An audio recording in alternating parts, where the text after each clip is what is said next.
bola bilan ko'proq shug'ullanish kerak. Bola bilan emotsional kontakt o'rnatish kerak, quchoqlab qo'yish kerak. Eng zo'r maslahat, ana 1 yosh bolangiz bor, sizga murojaat qilmoqchi, nimadir kerak bo'lsa, teng bo'lib olinglar deyman. Bo'yingizni teng qilib oling yoki ko'tarib oling yoki o'tirib oling.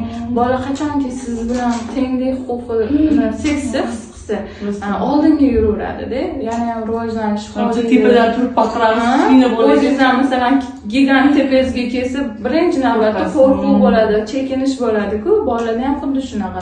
Hissiyotlarini bildira olmaydi, jim o'tira qoladigan narsa bo'ladi. Bir xil baqirib keladi, kimdir jahlini boladan oladi.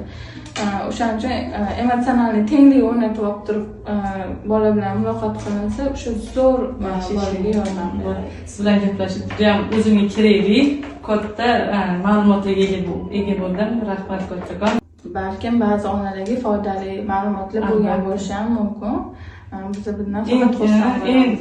Birinchi o'zimga 4 ta bolam bor, eng katta ma'lumotlarga ega bo'ldim siz bilan gaplashib. Bilimimizni qizg'anligimizni, lej bu onalarni o'sishi uchun. Rahmat.